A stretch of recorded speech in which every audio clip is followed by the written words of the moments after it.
You know, Whitetail Lake, it's a favorite stop for many anglers, and for very good reason. Lots of big fish. Whenever we go there, we always take our wide variety of flies, our chironomids, our shrimp, our leeches. It never fails. We always end up going back to the Caribou muddler and the rabbit muddler. Well, today we're going to be testing out a new muddler pattern. It's a rabbit muddler. We'll see how it works. So Whitetail Lake, that's today, as we take you sport fishing on the fly.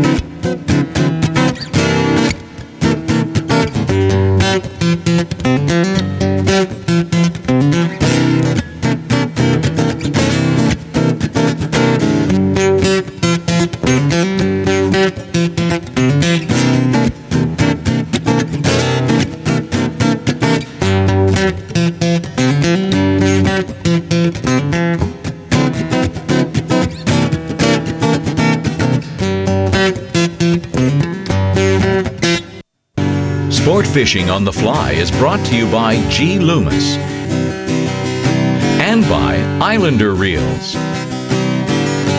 and by Outcast.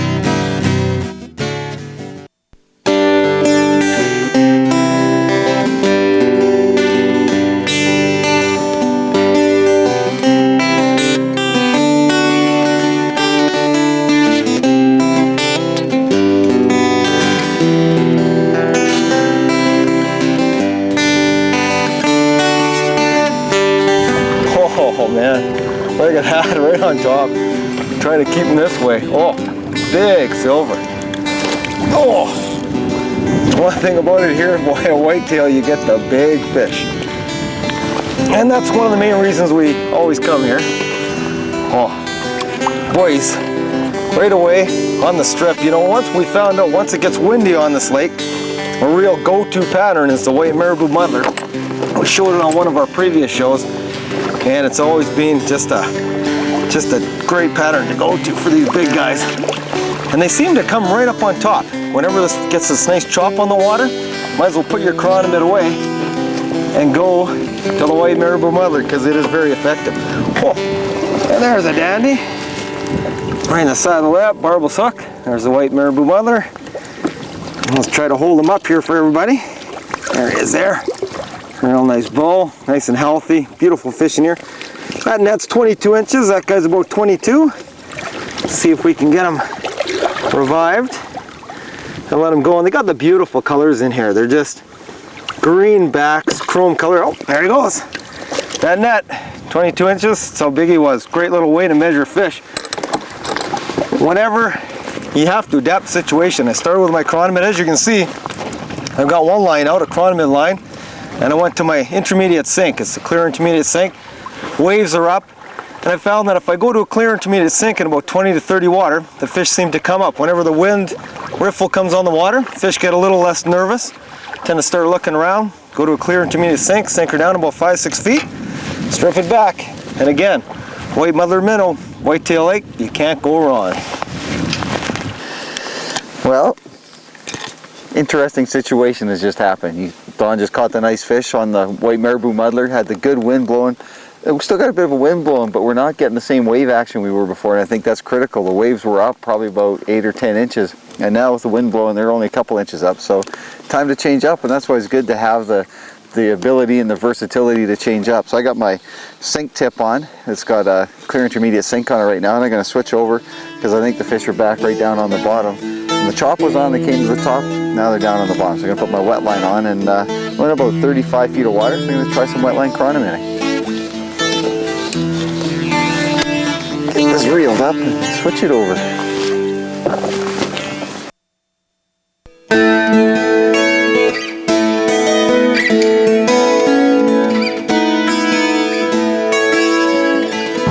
Not a bad little fishy. Had the problems all day, had the big major problems. Couldn't hang on to the big guy. Jeez, we got to this real nice spot down off a ledge. Goes from about 10 feet down to about 30. Beautiful little area where the fish cruise. First 2 casts, 2 fish, got off. Missed another one. 4th cast, another big fish, screens out, gets off. I haven't had the luck to keep them on. This is the only size that I can keep on. Well, the one big one too, but this is a nice little one. Look at that little fish. He's just a little baby, and he fought fantastically. Whoa! This thing about him in here is they have a lot of spunk. Oh, and he's gone. There he goes. Ah, take my word for it, he wasn't that big, but great little fighter. Again, white marabou muddler down the bottom.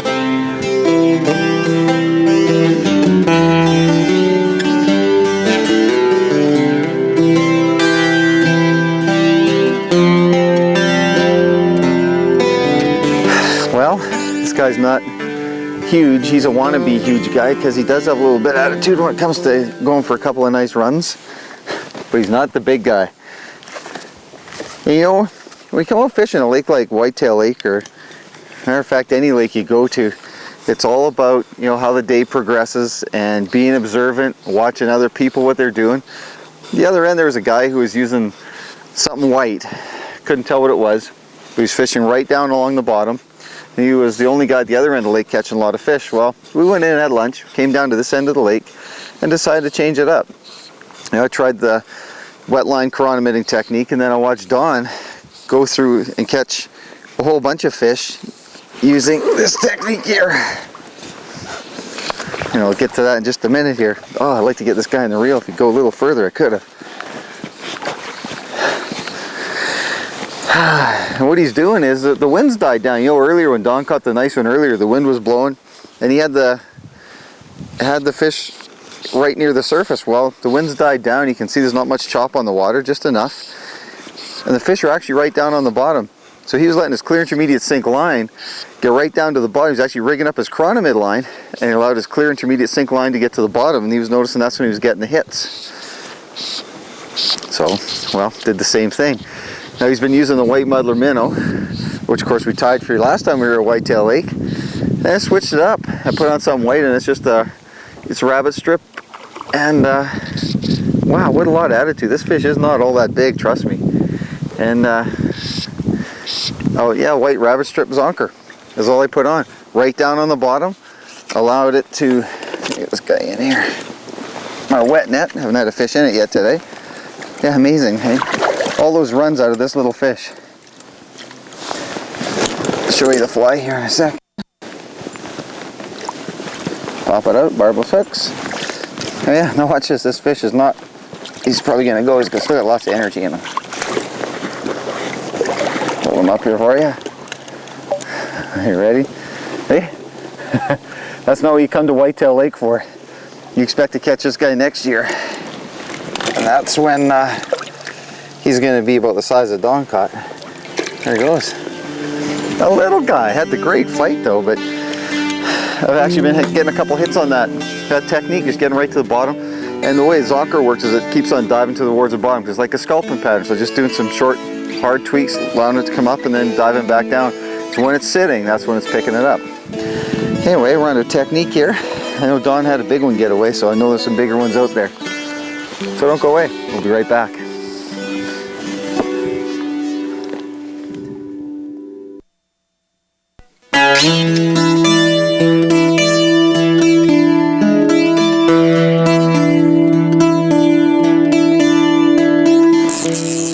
Right in my crown.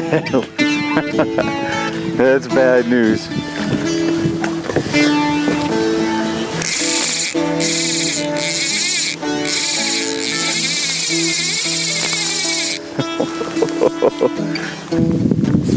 Actually, I'm gonna be in trouble here with this this in the road. There, hey, ambidextrous, 2 reels at one time. One bringing the chironomid in, and one with this other line here. Wow, powerful fish. Again, this fish is not huge, but it's not bad size though too. He's pretty good. So kind of what you expect and what you want to catch here. But, you know, we talk about confidence. Whenever we've been seeing fish rising and moving around us, confidence level kind of comes up. You think, hey, you got a good shot at catching a fish. It just seems like every time we start to see a lot of fish moving, that's when we get the confidence, and you either get a hit, or in this case, you actually get to land a fish. So getting a little bigger. Nothing like the size. I mean, Don's had the big fish on today. He's had some huge fish today. There we go. But hasn't been able to land them. So this one here is about he's about a 20-inch fish. Right on the side of the lip there. Put that out. Turn around here so we can get a good look at him. This guy up here. There we go. Our 20-inch rainbow. Beautiful green colors, which is typical here at Whitetail Lake, nice and fat. This guy back in, revived. Cradle him a little bit. Let him get ready to go. Look at the runs that fish took. There he goes. Not huge, but look at the runs he took, and that's just what you expect here at Whitetail Lake. Part of the fun. And again, that was on. Let's get a good look at this fly here. I'm going to kick it a little closer because it's getting windy. I want to show you the fly here that I've been using. And nothing in specific, I guess. I don't know what it's called. It's acts like either dragonfly nymph or a sculpin. I'm kind of fishing it like a sculpin, but dragonflies around down right on the bottom. I got my type 6 heavy sinking line on, so it gets the fly right down, and I'm running about 5 feet a leader. So this fly is just sitting just above all the marrow that's down there.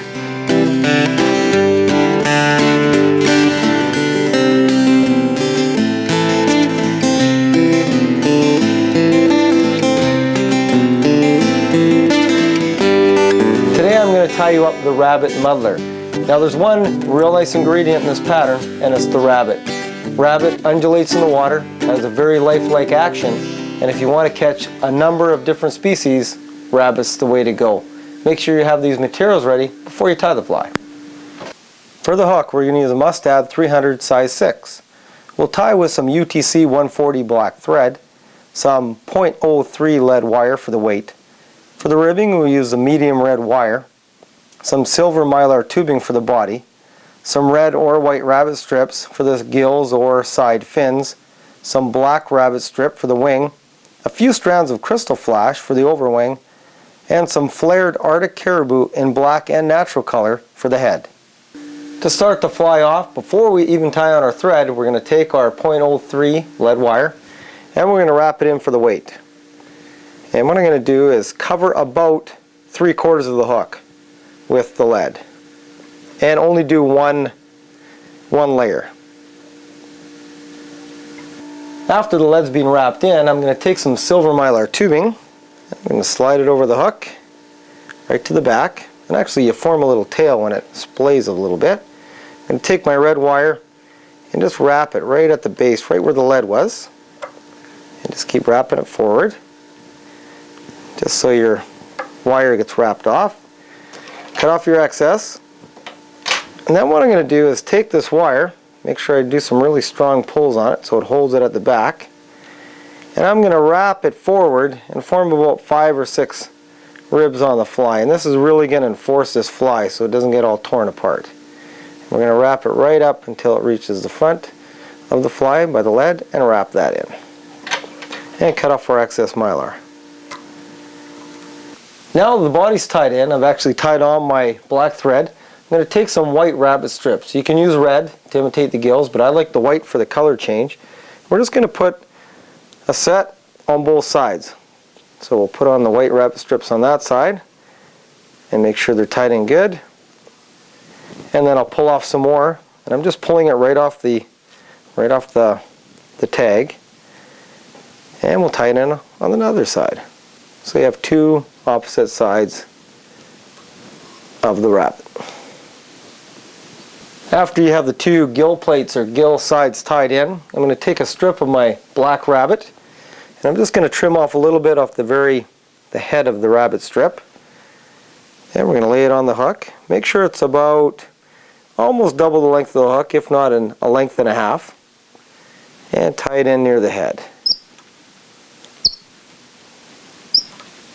To create the overwing, I'm going to take about 5 or 6 strands of my green Krystal flash, and I'm just going to lay it directly over the rabbit, the black rabbit I tied in for the wing, and we're going to tie it in. And then what I'm going to do is go back and trim it up about the length of the rabbit. Now to finish the fly off, we're going to spin in ahead, and it's actually not spinning the hair so much, it's actually flaring it. And what I'm using is Caribou. I'm using Arctic Caribou, which is probably one of the best spinning hairs or flaring hairs you can use.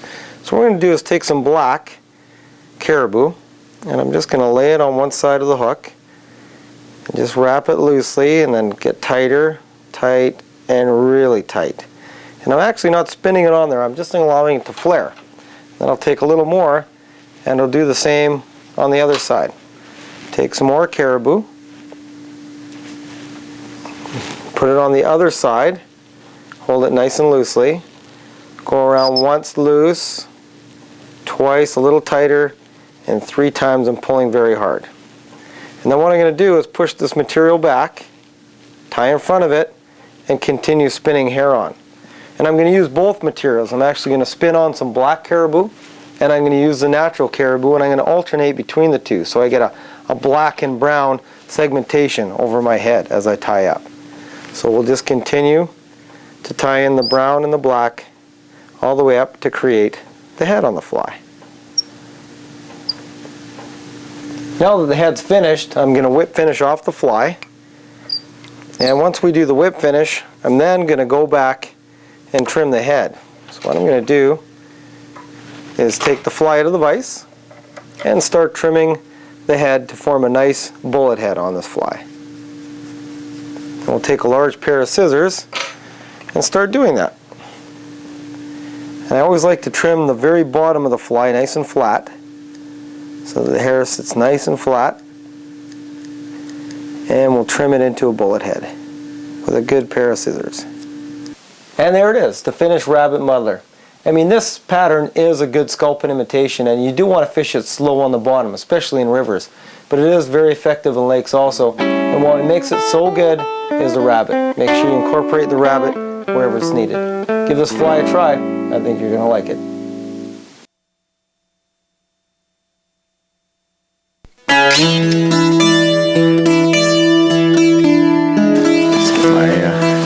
Fly out here. Nice thing about using wet line is it tangles up on you a lot. It's a real pleasure to cast. But it's worked for me, so it's worth the hassles that I've gone through today.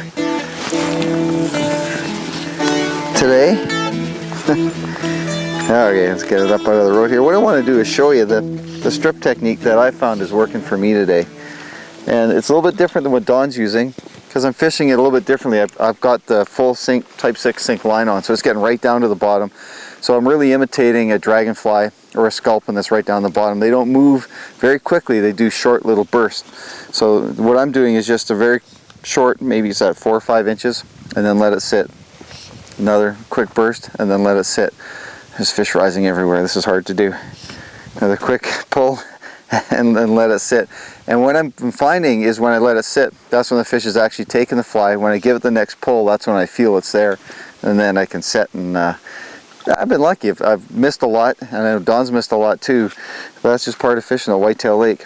One other little point that I want to bring up to you too is when you're fishing with a wet line or a clear intermediate sink line like Don's using today, always be in touch with the line. You always want to feel the weight of the line as you're pulling and making your retrieve. If you can feel the weight of the line, the better chance you're going to feel a fish on the end of the line. When you're allowing the line to sit like we do, we pause a lot, and when you pull you want to make sure you feel that line. So being anchored is really important, and that's another key to our success today is we've actually anchored in one spot. Lots of people have been cruising all around us. I don't think they've had the same success rate that Don and I have had because we've been anchored in one spot, and we're always in touch with the fly that's at the end of the line. If a fish touches it, well, we're right in touch with it too. Gee, not a big fish, but whoa, just great fighting fish. Pound for pound, the Whitetail Lake fish are phenomenal fighters. What I'm going to do is bring this guy in, and then we're going to go through a little bit of the retrieve, what I'm using for retrieve, and show a little bit about the intermediate sink lines, how I'm actually using them, Nice little guy, and that guy fought fantastic. And there he goes. So what I'm going to do is review the setup. We've been using white marabou muddlers most of the day, some leeches, some buggers, a variety of things, dragonfly like Grant had. And I've got an intermediate sink line. Now this is a clear intermediate sink. It has a very slow sink rate, probably 1.5 to 2 inches per second. What I'm going to do now is show you the setup with the line. I've got about 3-4 feet of the 8-pound test fluorocarbon going up to my intermediate sink line. When we cast out this line, get out as much line as you can cast, which makes it better because the longer you can retrieve that fly, the more chance you have of catching fish. So the longer you cast here, it is a definite advantage. So I'm going to get all my fly line, get it out. Now I'm allowing it to sink, and since this is a very slow rate sinking line, I'm allowing it to sink for at least 1 to 2 minutes. I'm actually letting it get right to the bottom, and we're in 15 to 20 feet of water. So I allow it to sink right down, and then I'm going to start the retrieve. And when I'm retrieving, I'm not doing a hand twist retrieve because this is a white marabou muddler. It's almost imitating a minnow. You want to give it short, quick pulls. Just like I'm doing here. I'm giving it short 2 to 3 inch pulls. And just working along the bottom and letting it rest once in a while. It does have a deer hair head and it will float up a little bit off the bottom. Just again, short 3 or 4 quick short pulls and allow it to sit. This is a very effective method to fish this white marabou muddler. And you just wait, and when you feel that pull, your line will tighten, you'll feel the big head shake, and fish on. Oh, wow, what a great way to end off the day. Actually moved up into the bay where we originally started the day, and look what we happen to get. One of the nice brookies in here. I mean, these are beautiful fish. Whoa, I really want to show you this one, because they are such a pretty fish. There he is there. He's not a huge brookie, but he's a nice size. The thing about the brookies is they're so fat. Whoa! And they're good fighters too. They are part of the char family. You can tell by the snake-like markings on the back. And look at him, he just wants to go. Look at that. They got beautiful colors. I'm just gonna hold him up there. And if you can see him, he's got the real nice colors. Real tough to see, but I'll try to get him out of the net and show everybody that I'm taking off. There he is. Look at the beautiful colors too. They got the nice spots, the worm-like markings on the top, nice and fat, real healthy fish. So we'll let him get going here. I know he wants to go, and look at how fat he is. Gone. Wow. Oh, what a great day. You know, Whitetail Lake, if you ever come here, make sure you have a couple flies. The patterns you want, white marabou muddlers, you want some woolly buggers, some seal buggers if you can get them, and the odd dragonfly. So when you come to a place like Whitetail Lake, make sure you take care, conserve the waters, do a great job of water management here. The fishery is phenomenal. See you next time when we take you sport fishing on the fly. Got to try one more cast, of course. Sport Fishing on the Fly is brought to you by G. Loomis and by Islander Reels and by Superfly.